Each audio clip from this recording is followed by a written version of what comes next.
Good morning, good afternoon, good evening, everyone. My name is Milan Vaishnav. I am the director of the South Asia program at the Carnegie Endowment for International Peace. On behalf of my colleague at Carnegie and the University of Chicago, Paul Staniland, I'd like to welcome all of you for what promises, I think, to be a very insightful discussion today on the politics of opposition in South Asia.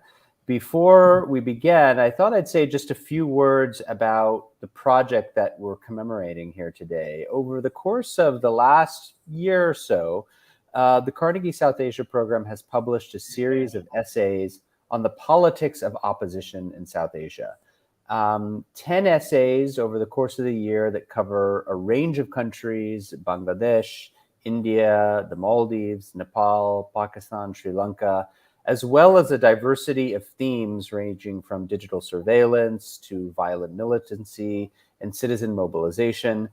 You know, the origins of this project date back to a conversation that Paul and I actually had back in the July of 2021 about the state of opposition in South Asia. And during that conversation, I think it struck us both almost sort of simultaneously that we knew far more about what was happening with powerful regime incumbents as opposed to the varied, pretty diverse dynamics of opposition actors, right? Most of whom were treated almost as afterthoughts by the scholarly literature and by a lot of the media analysis that we were seeing. Yet, we believe that, unpacking the nature of this opposition and the dramatic variation in its forms not only can help us understand regime dynamics, but also informs us about the possibilities of democratic renewal, right? So both about kind of the further consolidation of potentially autocratic dynamics and perhaps the prospects of violence, as well as the possibilities for kind of, a democratic rejuvenation. Last month, in January, we published these essays along with an introduction that Paul and I co-authored as a single report, bringing them all together in the hopes that, this will be a sort of handy reference for scholars, students, the media, civil society, a sort of one-stop shop for people who want to understand the state of opposition across this region. And to celebrate and commemorate the release of this report, Paul and I are really pleased today to welcome three of our contributors who are joining us in a conversation about some of what we've learned. So we have with us today Bhavani Fonseca, who is a senior researcher and lawyer with the Center for Policy Alternatives in Colombo, Sri Lanka. Last year, she authored a terrific essay on the popular protests in that country that resulted in the eventual ouster of both the president and the prime minister.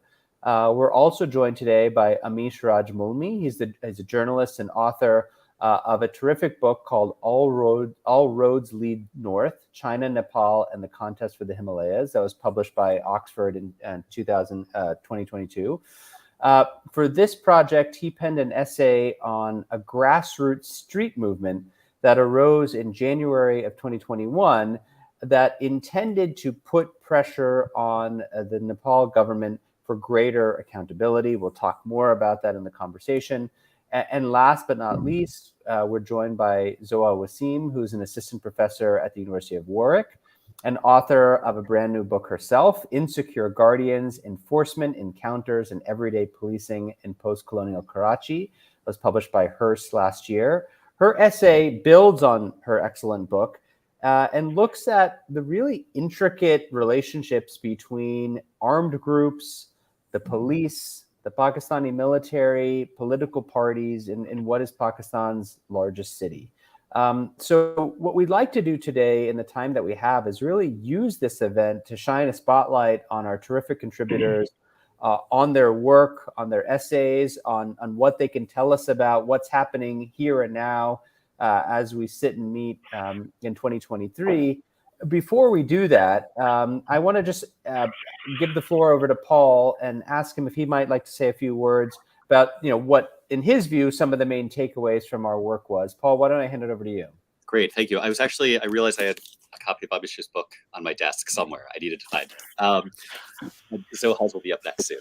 So, first of all, we were really grateful to all three of you and all the other contributors. I think we gave a pretty broad ambit, kind of write what you think is interesting. What do people need to know about some very vague topic? And everybody did a really terrific job of kind of finding an angle or providing a really thoughtful analytical overview. So go read it for anybody watching this. It's really terrific. So Millen and I got together last fall, I guess, or summer. I've lost track of time now. And we looked over the essays and we looked at what's happened since and just started thinking about what are we learning as we look across these essays, what themes come out. And so I'm not going to spend a lot of time kind of like, this is not about me and my thoughts, but we did identify some interesting themes that I think are worth thinking about, both in our conversation today and also as we think more broadly moving forward about like, what is the opposition, right? First of all, the essays show incredible diversity, right? I think often when we think about the opposition, it means mainstream political parties in parliament that aren't part of the governing majority or majority coalition. And that's true, and that's really important. But we also see citizens movements and social movements of various kinds. We sometimes see non-state armed actors who, as I'll talk about in a second, may have radically different goals than other forms of opposition. We can see dissident bloggers and intellectuals.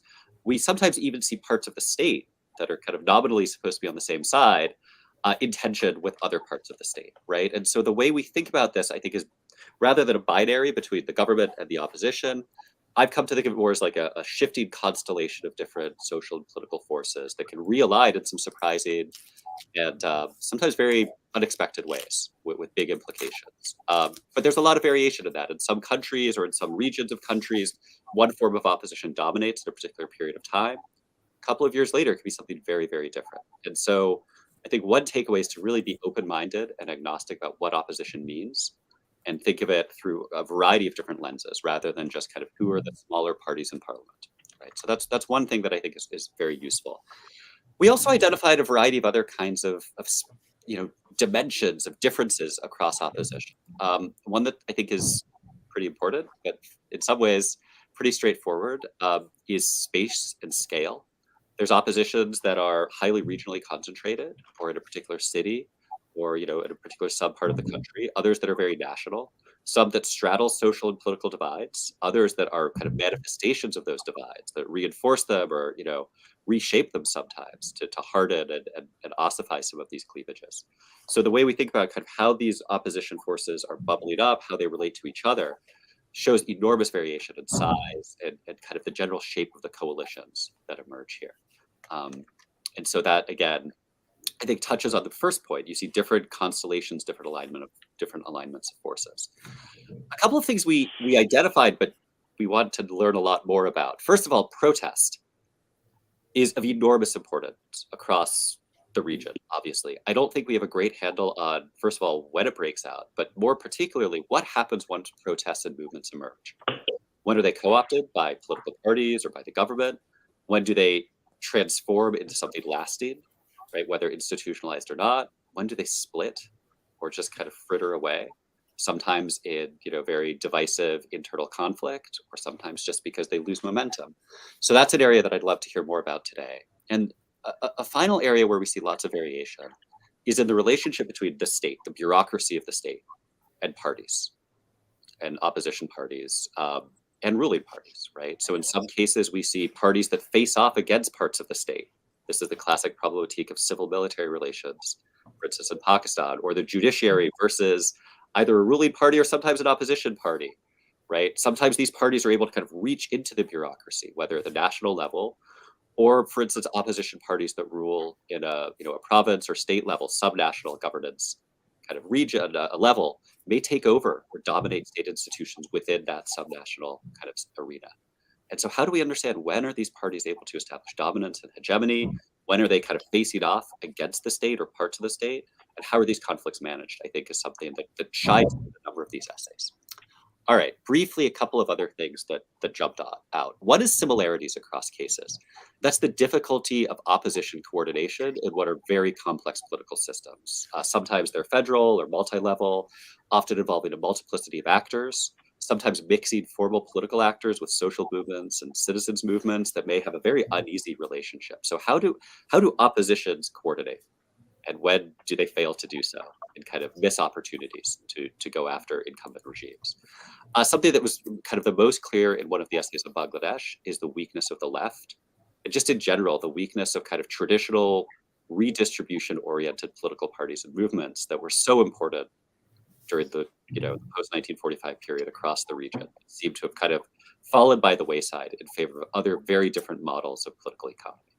And then a final new frontier that I think the other essay about Bangladesh really highlighted is the importance of digital technologies as a new arena both of contestation and of repression. And so that's something that I think maybe is more in the years to come, but of really great significance as we move forward. So those are some themes that jumped out and some questions that I think kind of broadly are on the table as we move forward. Milton, back to you. Thanks, Paul. I think we will try to work in some of these themes and questions in the conversation, but let me just turn it over to our contributors. Bhavani, I want to start with you.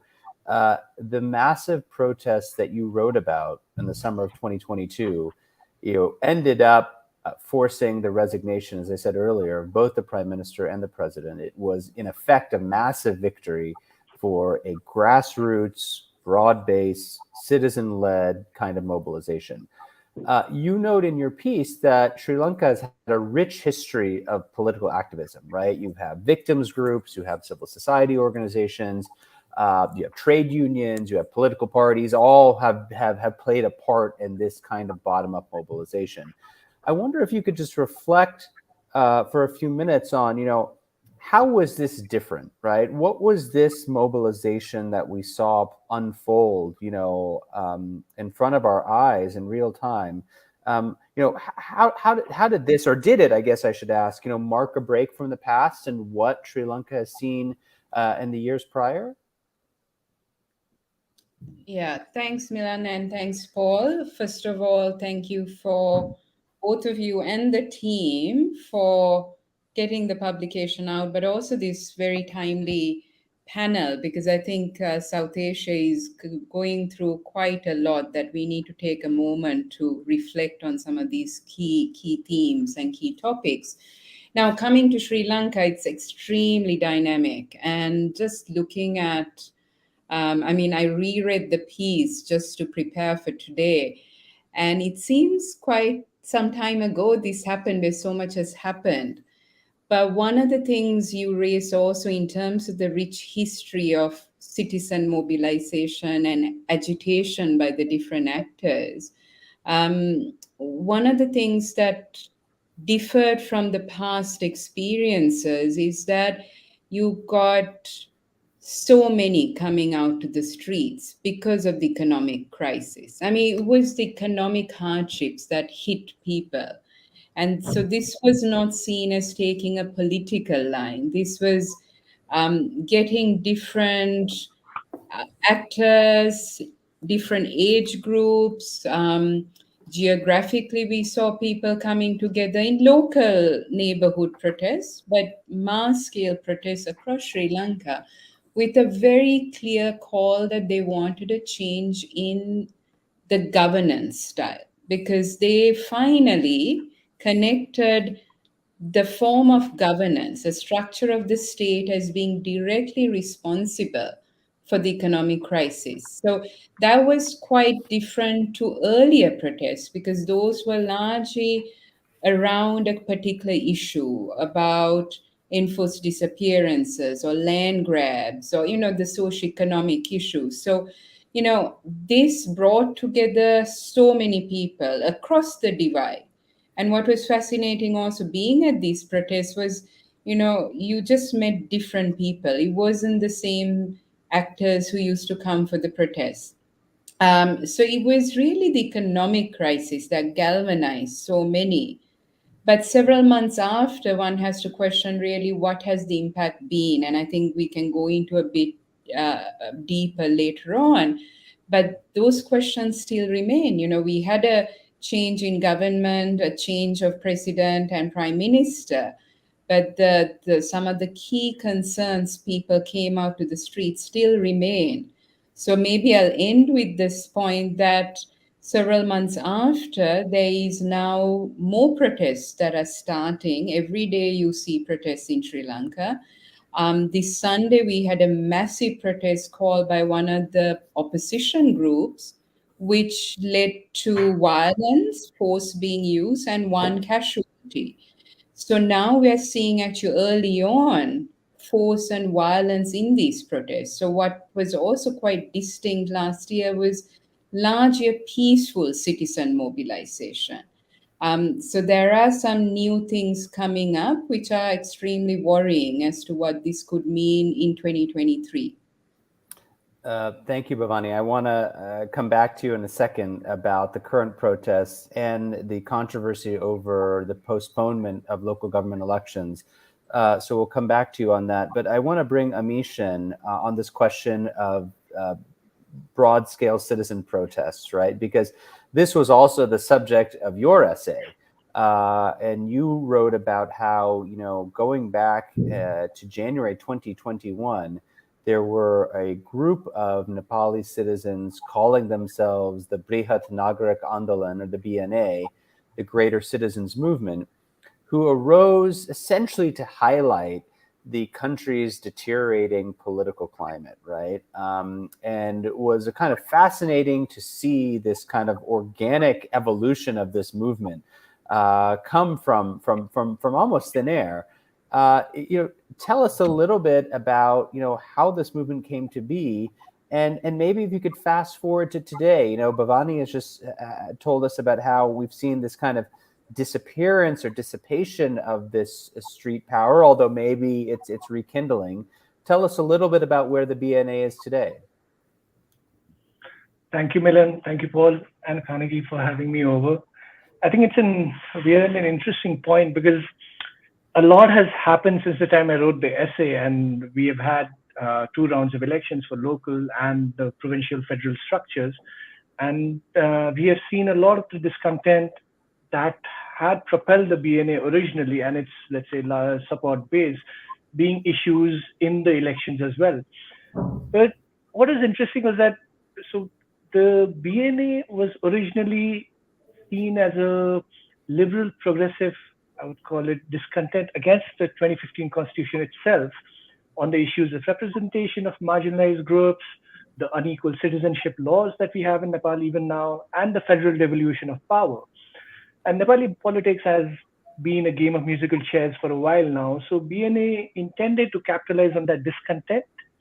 And that immediate origin, I would say, was this unconstitutional dissolution of parliament in December 2020 by the UML Prime Minister at the time, KP Oli, once the Unified Communist Party broke open, so he just dissolved parliament.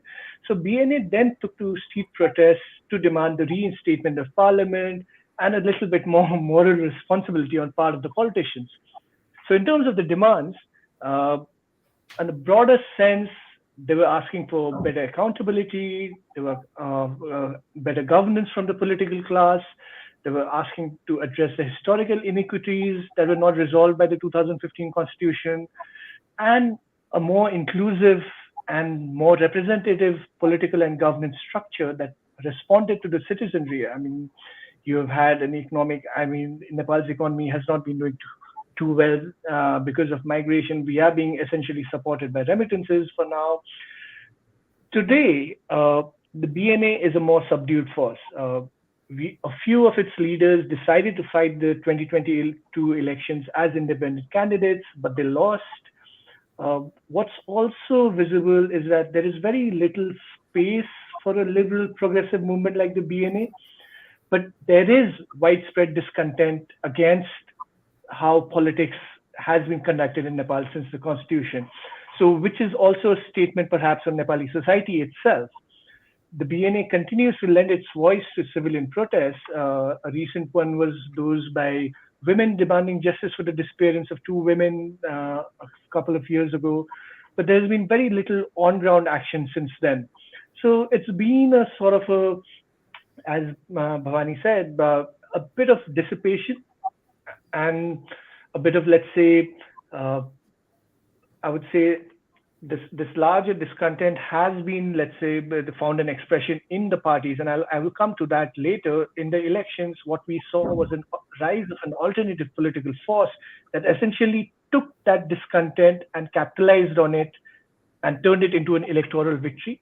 And as I'd written in my essay, that one of the weaknesses of the BNA was that they were far removed from politics, and they personally decided not to fight elections, not be engaged in the political sphere. And I think perhaps the discontent has been, let's say, reflected by or capitalized on by this political force that essentially took those demands and in a sort of broad sense and converted it to an electoral victory as a new party, which is very, very rare, I would say, in Nepal and perhaps even South Asia. So we'll come to that in a bit, I suppose.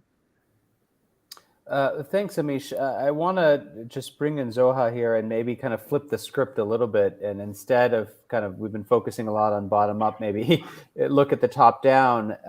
In your essay, you talked about this infamous Karachi operation, right? And in 2013, amidst kind of swirling criminal, religious, political violence, you had this operation, which was a campaign against crime and terrorism, authorized by the civilian government, but led, of course, by the army and intelligence agencies.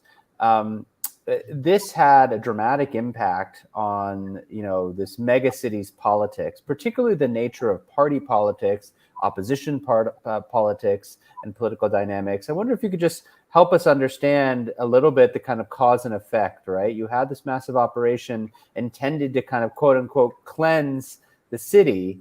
How did that reverberate into opposition politics?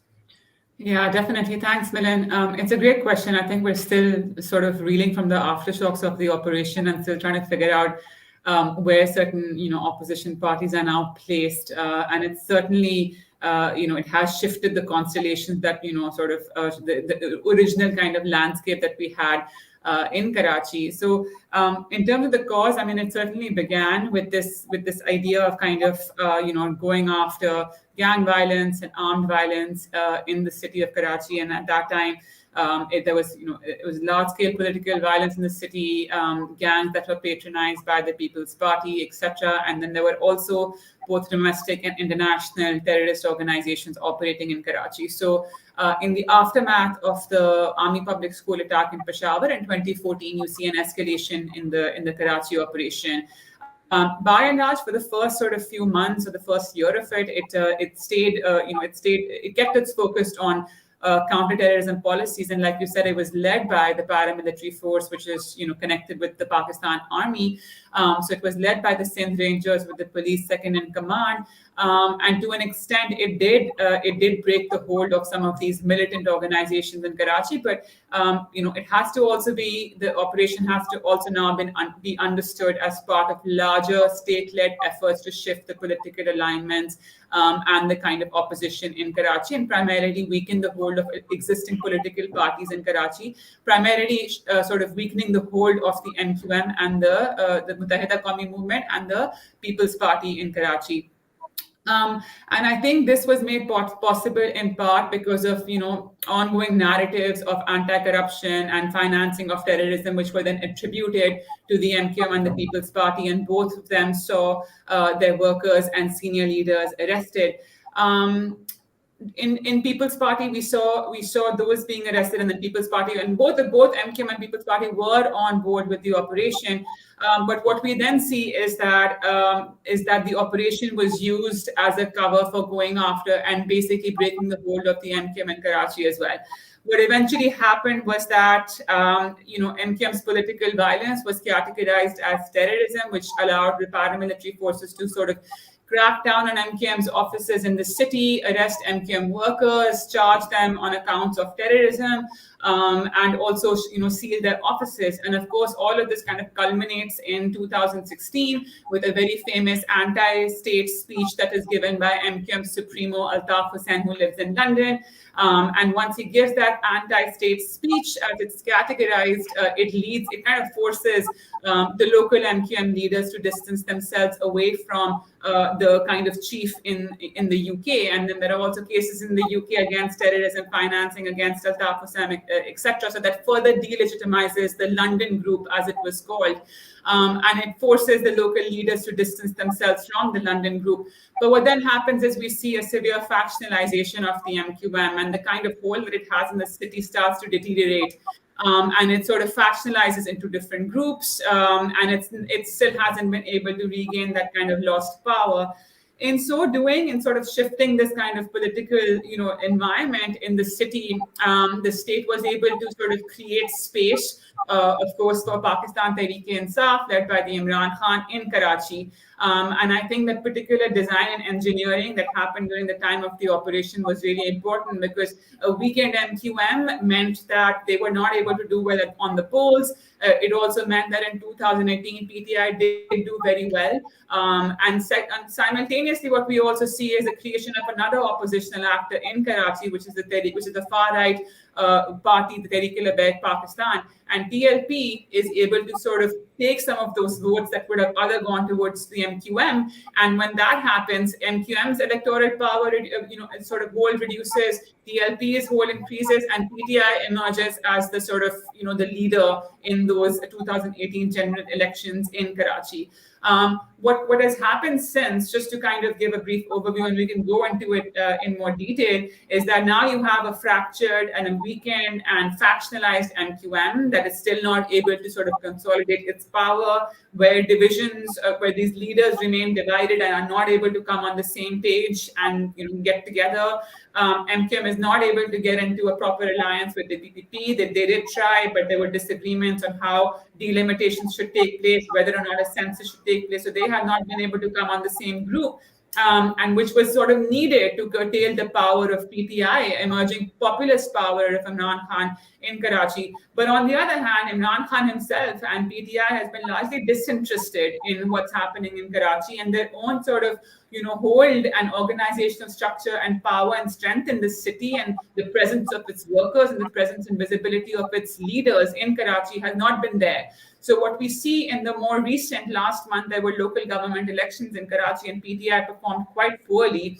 And the party that did emerge and did do quite well was Jamaat-e-Islami and Pakistan's People's Party thereafter. And they both have done really well, A, because of the kind of space that has been ceded by the MQM because of the operation and the way the operation targeted the MQM, and B, because of the way PTI has not been able to sort of maintain its hold in Karachi. So what we're seeing is a very different kind of layout. The party is certainly still is kind of in the lead position. But Jamaat-e-Islami, after many years, I think since the early 80s, they're finally in a position to, sort of negotiate for their own mayorship in Karachi. So that's the sort of rough summary. Thank you, Zoe. I mean, there's a lot to unpack there, and I want to come back to you and kind of flesh out the story in the present. But before I do that, Bhavani, let me come to you. We talked a little bit about the local electoral dynamic in Karachi. I want to ask you about the local electoral dynamic in Sri Lanka. We had a question in the chat about the just announced decision to postpone local government elections in Sri Lanka. They were originally scheduled for March 9th. You and many others signed an open letter expressing concern that the executive was putting pressure on the Election Commission. I understand now a case has been filed before the Supreme Court of Sri Lanka. Tell us a little bit about who stands to benefit, who stands to lose from this delay in holding these local government elections. So Milan, this is like the most topical at this moment, because the elections were meant to happen next week. And these are local government elections. This is not presidential or parliamentary. This is the lowest level. And usually it doesn't get the same amount of attention. But because of the crisis, and people wanting to have an outlet. There's a lot of interest in terms of what these elections mean. But I will also connect to kind of this citizen mobilization with the election, that mobilization also energize citizens. So they are now asking the questions that not everyone asked before. So there's a greater interest in terms of franchise, democratic processes. So the local government elections were meant to happen on the 9th. That's already postponed. The elections were meant to happen last year, but because of the crisis, they postpone, and legally you can postpone for 1 year.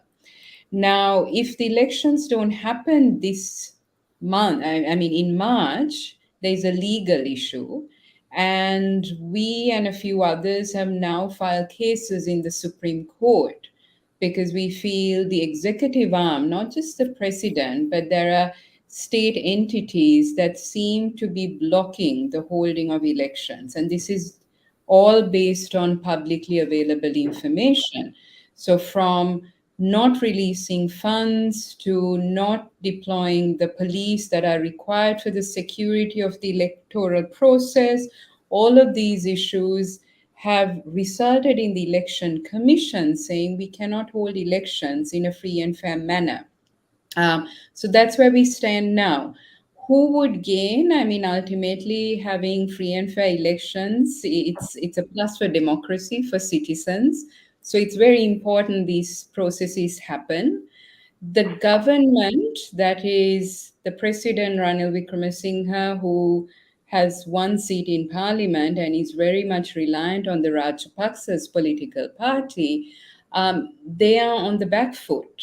And so, in a way, one can see these tactics being used by the executive arm because they feel these elections will expose the people unhappy with the form of government and governance we have right now. The opposition, though, I will also say, is very fragmented.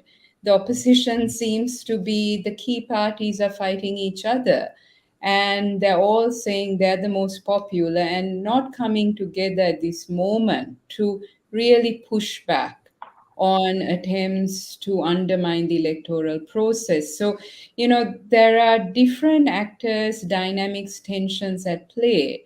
But if the elections don't happen, that is extremely alarming at this moment when people came out very strongly in protest of an authoritarian governance model. And, we ousted a very problematic president and government last year. And now we seem to be having some very similar trends in governance, a very authoritarian government, a president who is, from all reports we're seeing, is subverting the democratic process. So really now the matters are in court. We'll have to see what happens. But we have seen these protests increasing in the last few weeks because people are demanding that elections are held. And so if elections are not held, the worry is whether the protests continue and it turns into a violent form as well. So extremely worrying times. And the big loser in this would be the citizen because it really shows the democratic processes are being subverted. So Zoha, I want to come to you just for a second and then invite Paul maybe to jump in after you finish. Bhavani talked about the way in which last year's protests in Sri Lanka were really unique because of economic crisis and economic circumstances. You had out of control inflation, you had fuel shortages, you had food shortages, you had a macroeconomic instability. I want to bring you to current day Pakistan, where the economic news coming out of the country is very dire, very depressing. We know the country is running out of foreign reserves.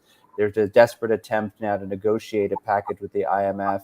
Signs are that perhaps maybe that's back on track after the negotiators left the country and now continuing virtually.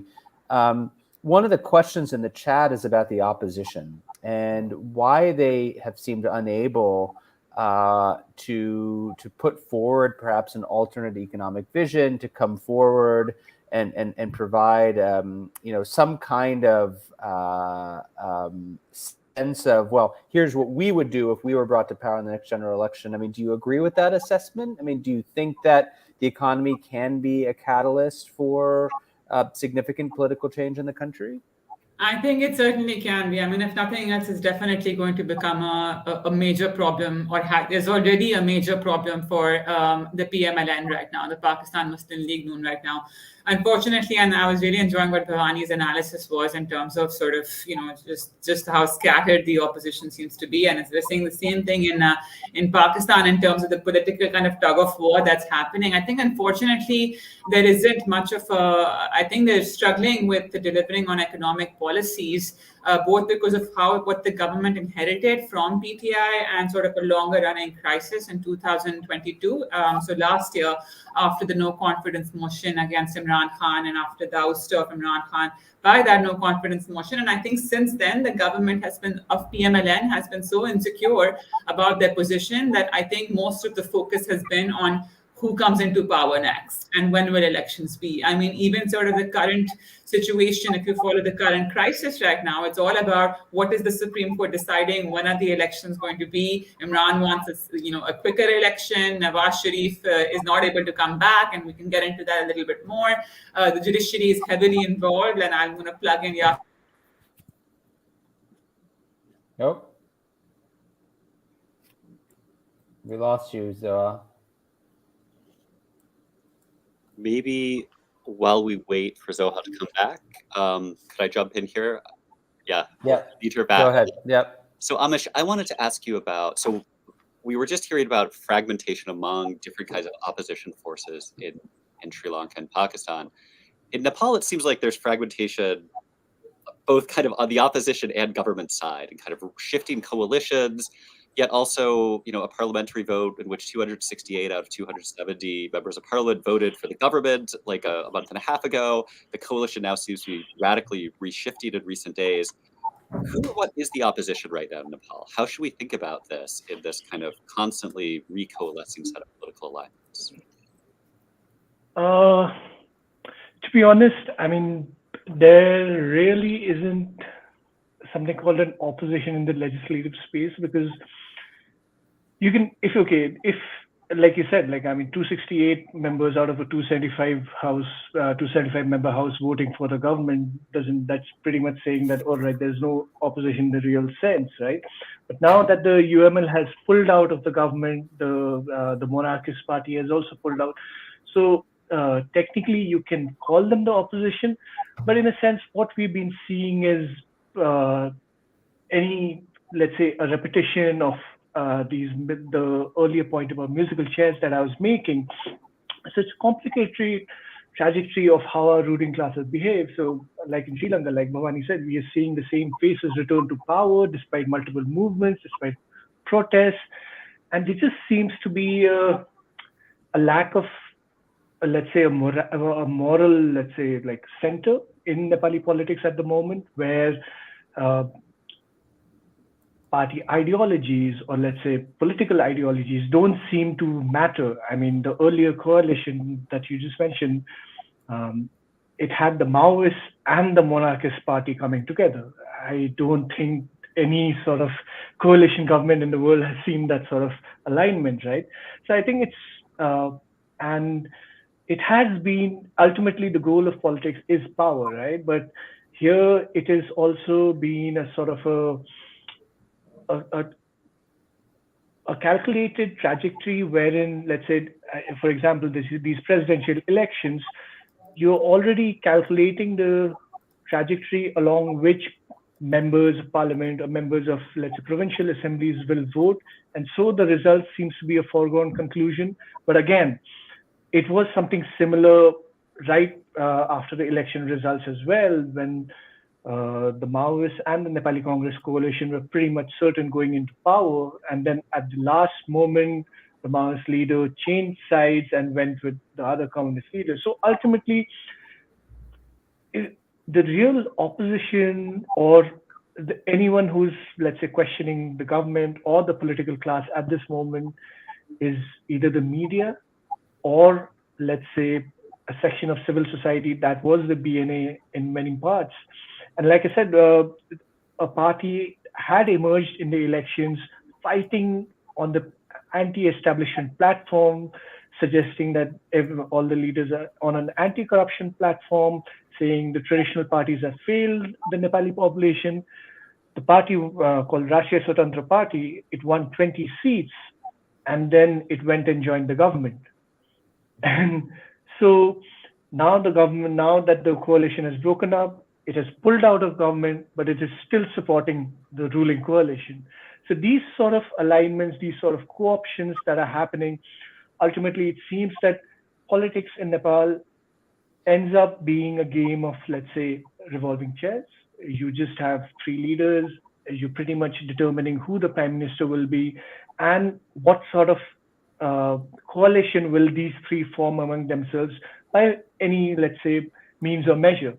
And I suppose that is where we are at the moment, that we certainly aren't facing the sort of economic crisis that is in Pakistan or in Sri Lanka is seeing. Perhaps if that happened, there would be a larger mobilization of the citizenry against this sort of politics. But for the moment, it is the discontent is largely on an anti-corruption and better governance platforms, better service delivery, especially in the urban areas. And I think most people will be, let's say, appeased, or the citizenry, at least in the urban areas, will be appeased, even if there's a marginal improvement in governance structures. So, but the larger questions of, like I said, I mean, the liberal progressive side of, let's say, representation, of inclusion, these are ideas that have not finding any traction in the Nepali political space as of now. Zoha, I just wanted to come back to you for a second. You were in the middle of completing a thought about the judiciary. I think you were about to plug Yasser Qureshi's excellent book, who Yasser also wrote a piece that everyone should read on the judiciary. Do you just want to finish what you're about to say before we got cut off? Yeah, definitely. I was just going to say that it's a bit of a political mess and very dramatic events happening in Pakistan right now.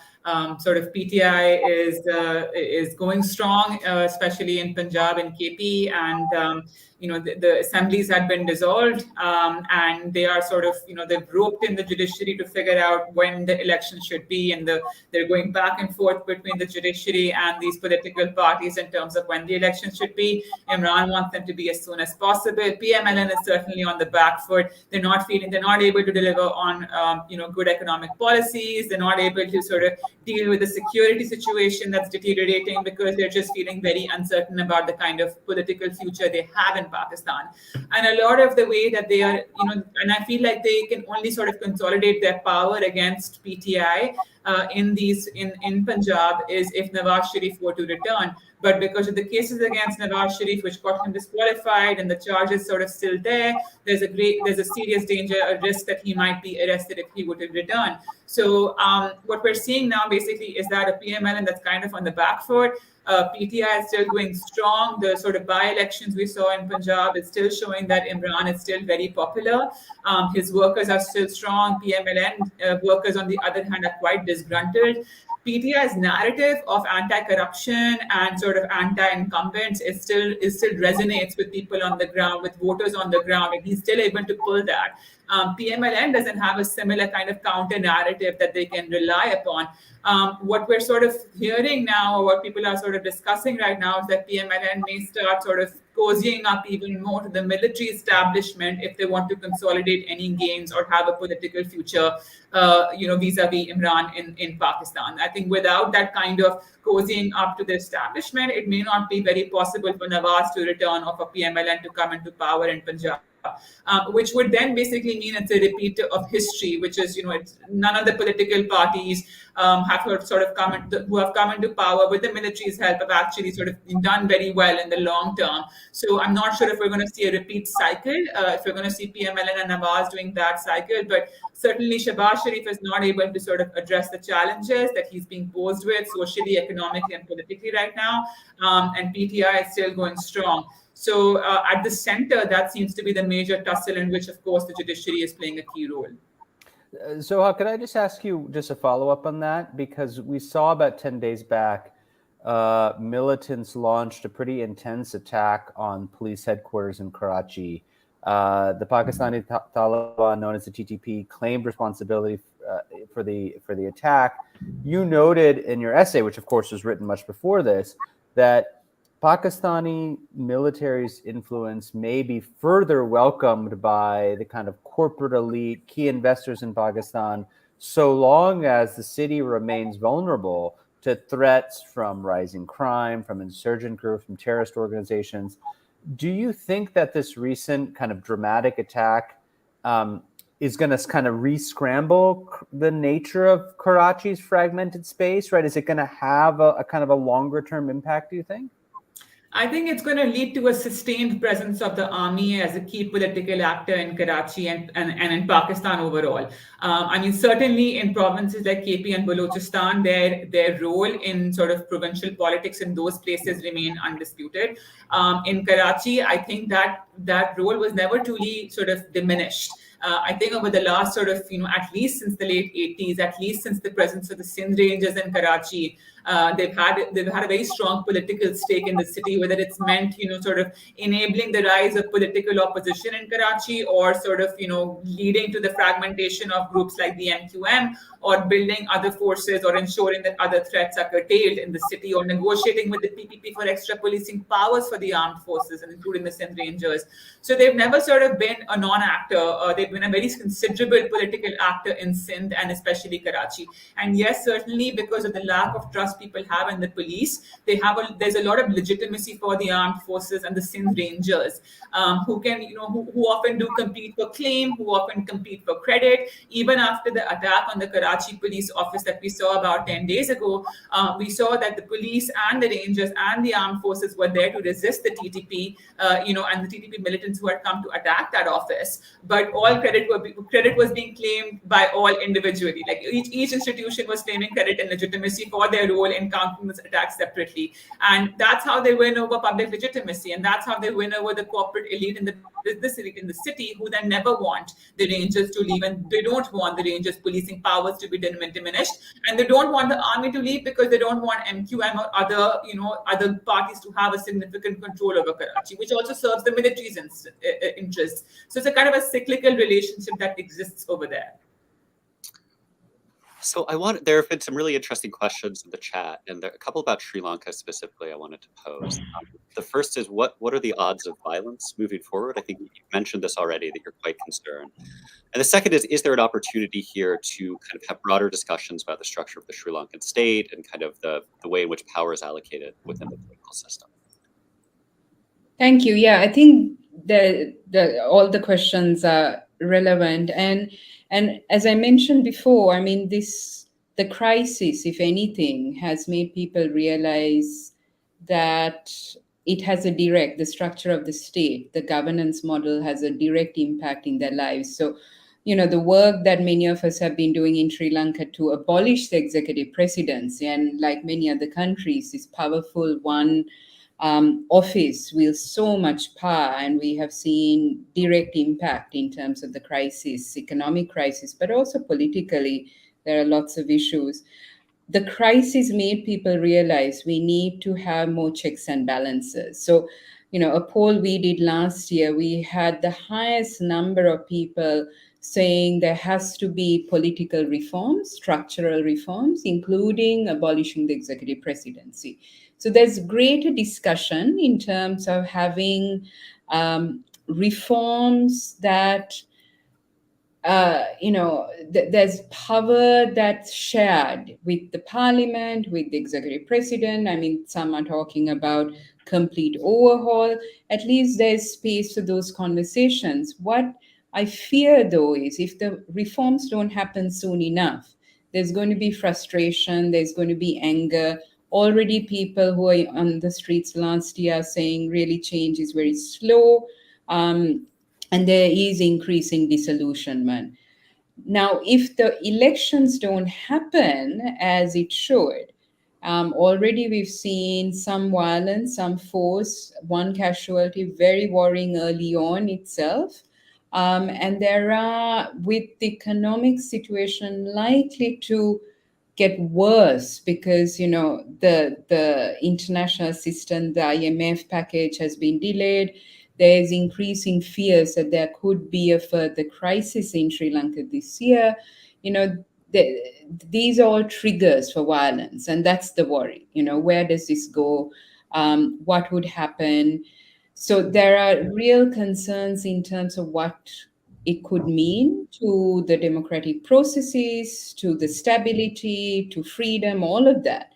But at a maybe a positive dimension is that more and more people are engaged, more and people are mobilizing to critique, to scrutinize, to challenge. The amount of people who personally ask me, why are we not challenging? Why are we not protesting?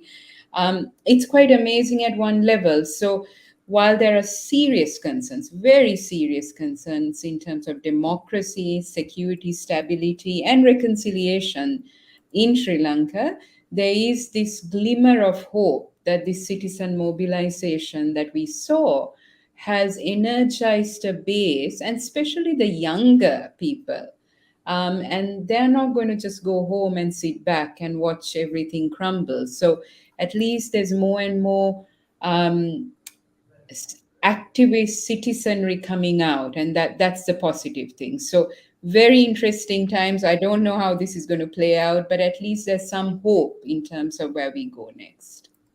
Thank you. Amish, we had some questions about Nepal's political situation, and I think kind of the big question that I see coming out of the chat here is, what are the prospects of a more unified kind of civil society politics when there are all these pressures from within and without that can fragment or divide these movements? So whether now or in the future, what are the conditions that are most likely to lead to successful mobilization, and what are the things that are kind of likely to dissipate it?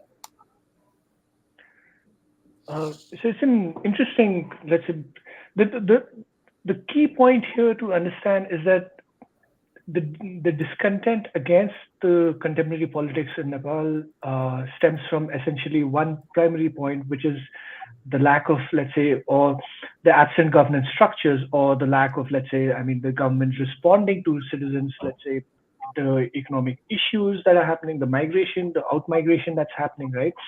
So I would say that we did see a sort of the non-partisan issue that can, let's say, coalesce an opposition civil society group is the issue of governance, is the issue of anti-corruption, as in most societies.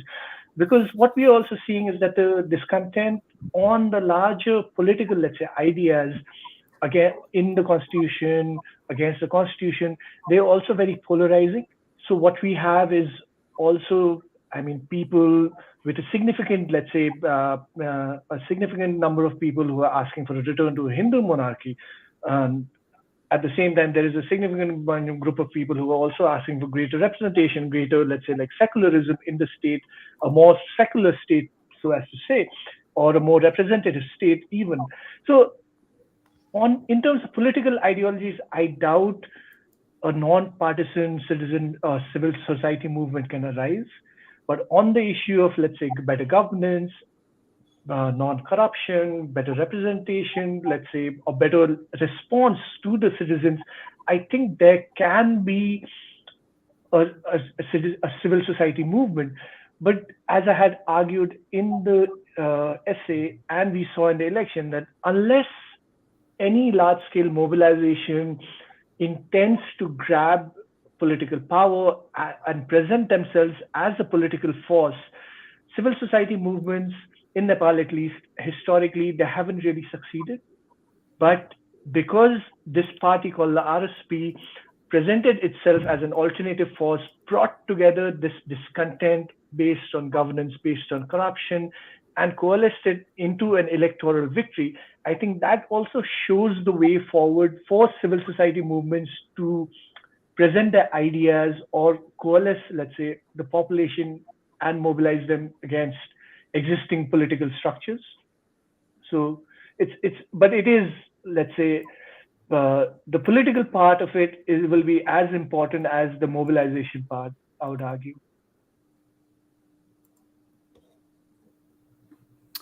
I mean, I'll just, there's been a couple of questions about India, and that we deliberately have kind of left India out of this because as the largest country in the region, India often sucks up a lot of the oxygen. And it also happens to be the country that our program focuses the most on. But let me just say a word, because we did have an essay by Asim Ali on the opposition. And I think one of the points that he makes, I think, which is worth thinking about, is that one really has to disaggregate the opposition space, right? And what Asim does in his essay, which I think is quite right, is to say, you have two parts of the opposition. You have, on the one hand, a crisis-ridden opposition, which is led essentially by the Congress Party, right, which has had these three pretty existential deficits that have been on display at least since 2014, right? A crisis of ideology, a crisis of leadership, a crisis of organization. Despite some positive momentum of the Bharat Jodo Yatra, it's not clear really that any of these three crises have been materially resolved. You have another segment of the unhealthy opposition, which are the so-called Mandal parties, right, which are parties which have traditionally dominated the Hindi heartland of India, have been primarily parties based on these intricate kind of caste combinations. And I think what we've seen there is a kind of decay or stagnation in these kind of tried and true formulas that the BJP has been very good at disrupting, particularly by pointing out the fact that these movements, which claim to stand for particular caste groups, really represented very thin bands of these larger caste conglomerations, right? And so they were able to kind of tease out people who felt left behind, who felt resentment towards dominant castes, say among the Dalits or among the backwards, and to create a new movement. So, that's really a rather dismal picture of the unhealthy opposition. And the last component of that really is the left, which has had both, I think, lots of bureaucratic problems in terms of functioning, as well as questions about, what a Marxist ideology really means in India today. But the other half of the story is that there is a healthy opposition space, and that's really dominated by what people have called regionalist parties. So there are a lot of regional parties in India which are regional because their catchment zones are quite limited. But there are regionalist parties which tap into often linguistic, cultural, subnational forms of nationalism, which can be very inclusive in terms that they try to represent broader caste coalitions within the state. I'm thinking here of Dravidian politics, of Telugu politics, of politics that we see in the state of Orissa. And these, not coincidentally, are the places where the BJP has had the hardest time breaking in, right? I think the real question going forward for 2024 is whether any of these parties is really going to be able to lay a claim for a broader national representation or national coalition, as opposed to simply kind of playing defense in their own kind of vertical silos of their respective states. We have only about 3 minutes left, so I want to very quickly give an opportunity to go through two very quick questions. One that relates to Sri Lanka, Bhavani, which is if we continue to see a reluctance to hold elections, is there some leverage that outside countries like the United States and the West, you think, is there leverage they can bring to bear to help move this situation along? Definitely. I think international community can send the message that democratic processes are extremely important. The citizens stood up for that last year and continue to do so, and this is very important. But at the end of the day, it's also very important that the citizens also get activated and peacefully insist that their fundamental rights are respected. So international community can do a lot, but it's also very much for Sri Lankans to make sure that these processes are not undermined by one individual and their cronies. Paul, any final questions for our group before we wrap up? Well, I guess I'd be curious, just briefly for each of you, what are two things that you're kind of paying attention to right now in the coming days or weeks or months as you think about these questions in your respective political context? So maybe kind of a wrap up and looking forward. So Zoha, why don't we start with you? What are a couple of milestones you're looking at in terms of the opposition landscape, headed into what is supposed to be a general election year?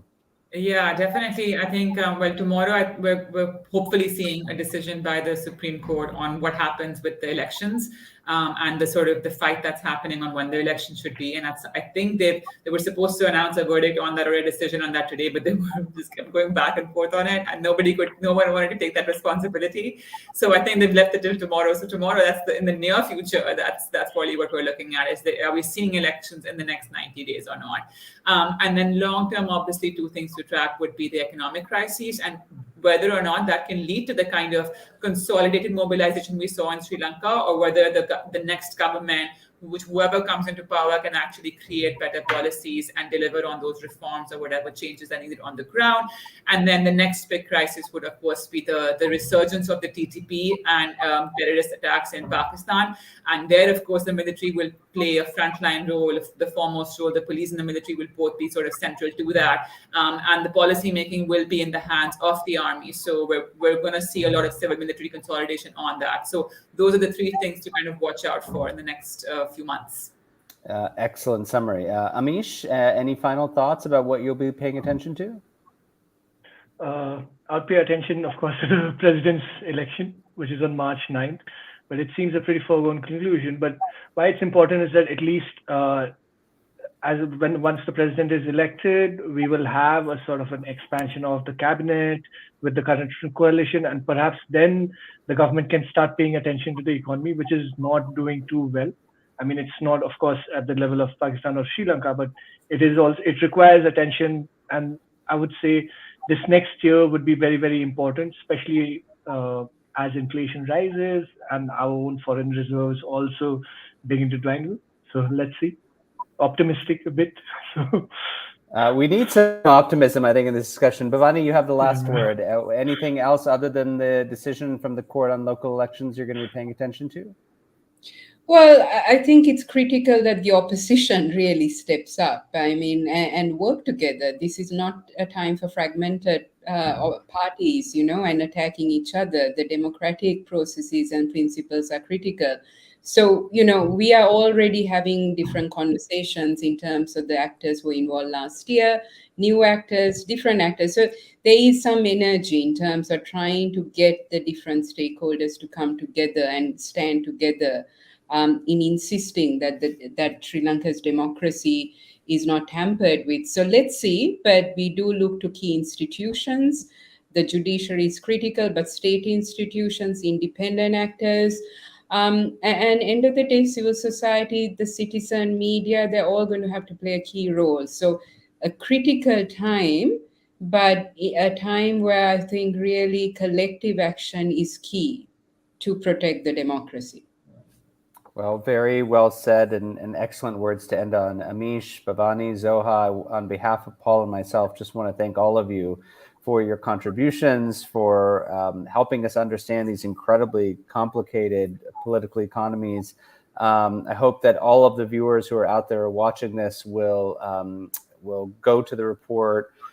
We hope that it's a reference. There are lots of countries, Maldives, Bangladesh, we did not get to talk about today. And so hope that this will continue to be the source and driver of conversation for the months and years ahead. And thank you all for joining us. Thank you very much. Thank you. Thank you. Thank you, Milind. Thank you, Paul. Thank you both. Thanks so much.